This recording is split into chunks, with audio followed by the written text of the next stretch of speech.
Praise the Lord. இயேசுவின் ரத்தம் ஜெயம். தினமும் இயேசு நிகழ்ச்சிக்கு உங்களை கர்த்தராகிய இயேசு கிறிஸ்துவின் நாமத்தில் வரவேற்கிறேன். செய்தியின் தலைப்பு: உங்களை கைதூக்கி விட கர்த்தர் உங்கள் அருகிலேயே நிற்கிறார்.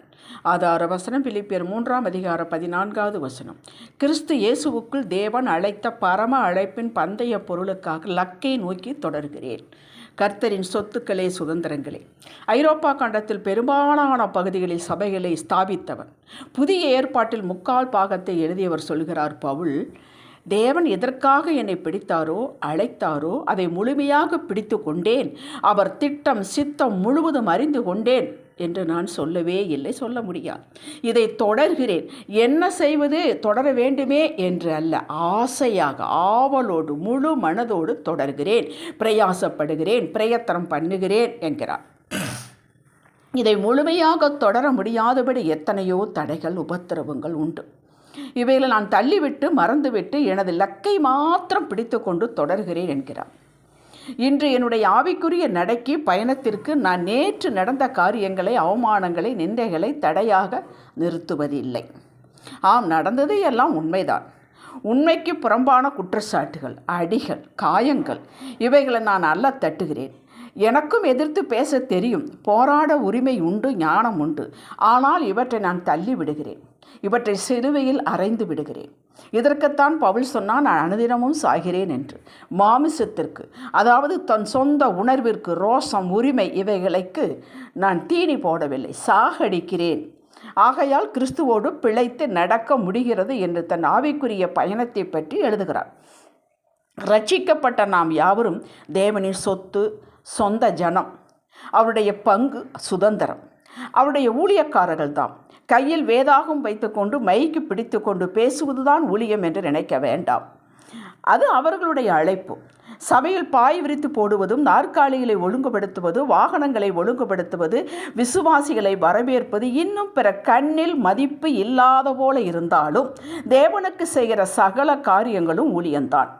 உங்களை எந்த இடத்தில், என்ன உத்தியோகத்தில் இருந்தாலும், உங்களை வைத்திருந்தாலும் நீங்கள் ஊழியக்காரர்கள் தான், தேவனுடைய அழைப்பை பெற்றவர்கள் தான். அந்த இடத்தில் சாட்சியாய் வேலை செய்து ஆண்டவருடைய நாமம் உயர்த்தப்படுவதற்கு காரணமாக இருக்கிறீர்களே, நீங்கள் ஊழியக்காரர்கள் தான். வீட்டில் இருக்கும் பெண்கள் வீட்டு வேலை செய்வது, வீட்டை பராமரிப்பது மட்டுமே இருந்தாலும் அவர்களும் தேவ ஊழியக்காரிகளே. இனிமேல் உங்களுக்கு இந்த விஷயத்தில் சந்தேகம் வரக்கூடாது. உங்களது அழைப்பில் உறுதியாய் நில்லுங்கள். எதை செய்தாலும் கர்த்தருக்கென்று செய்யுங்கள். எந்த வேலையில் இருந்தாலும் நாம் யாவருக்கும் ஒரே இலக்கு. தேவன் நம்மை கொண்டு என்ன செய்ய சித்தம் கொண்டிருக்கிறாரோ அதை அறிந்து புரிந்து அவரை மகிமைப்படுத்துவதே, அவரோடு நடப்பதே, அவரை பிரியப்படுத்துவதே, அவருக்காக வாழ்வதே நம்முடைய லக்கு. இந்த லக்கை தவற விட்டுவிடக்கூடாது. இதை தவற விட்டுவிட்டு உலகம் போக்கிற போக்கில் அதை பின்தொடர்ந்து போய்விட்டால் பணத்துக்காக, புகழுக்காக நம் வழியை, பாதையை தொலைத்து விட்டோம். வனாந்திரத்தில் அலைவது போலாகிவிடும். பணம் இருக்கும், புகழ் இருக்கும், உள்ளம் வாதிக்கும். அவர் கொடுத்த சமாதானம் தொலைத்து விட்டோம். அப்போ பணம், புகழ் வேண்டாமா? வேண்டும். அவரோடு இணைந்து நடக்கையில் நம்முடைய தேவைகள் அனைத்தையும் தருவதாக, நிரப்புவதாக, திருப்திப்படுத்துவதாக வாக்கு பண்ணியிருக்கிறார். அவர் கொடுக்கும் இந்த ஆசீர்வாதத்தில் வேதனை, நிந்தை, அவமானம், பயம், சந்தேகம் இருக்கவே இருக்காது. முழுமையாக அனுபவிக்கலாம். சரி, எப்படியோ வழி விலகி போய்விட்டீர்கள். உங்களுக்கு தெரியும், இந்த பொருளுக்காக, பணத்துக்காக, வேலைக்காக, நிலத்திற்காக, ஆர்டருக்காக தேவ சித்தத்தை விட்டு விலகிவிட்டோம் என்பது உங்களுக்கு தெரியும். அவருடைய பாதையிலிருந்து விலகிவிட்டோம் என்பது மனசாட்சி குத்துகிறது. எதற்காக வழி விலகி போனீர்களோ அது கிடைக்கும் தருவாயில் தப்பு விடப்பட்டது, கிடைக்கவில்லை. இப்போது அவமானம், நிந்தை, தலைகாட்ட முடியவில்லை, வெட்கம், வீட்டில் எல்லோருடைய நக்கல் பேச்சு. இந்த இடத்தில்தான் உங்கள் கரிசனுள்ள தகப்பன் இடைபடுகிறார். அவர் உங்களை கைவிடுவதே இல்லை. இதிலேயே அமிழ்ந்து உட்கார்ந்து விடாதே, என்னிடம் வா. அந்த கடந்த கால சகல அவமானங்களை, நஷ்டங்களை நான் உனக்கு லாபமாக்கி நன்மையாக தருகிறேன் என்கிறார். எனக்கு உம்மேல் எந்த கோபமோ வருத்தமோ இல்லை, வா என்னிடத்தில் என்று வருந்தியே அழைக்கிறார்.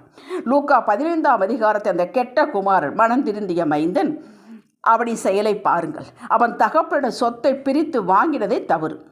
பின் துன்மார்க்கமாய் செலவழித்து எல்லாவற்றையும் இழந்தான். பன்றிக்கு போடுகிற தவிடு கூட அவனுக்கு கிடைக்கவில்லை. அவனுக்கு புத்தி திரும்பியது. அவன் சொல்வதை பாருங்கள். லூக்கா 15 18-19 வாசியுங்கள்.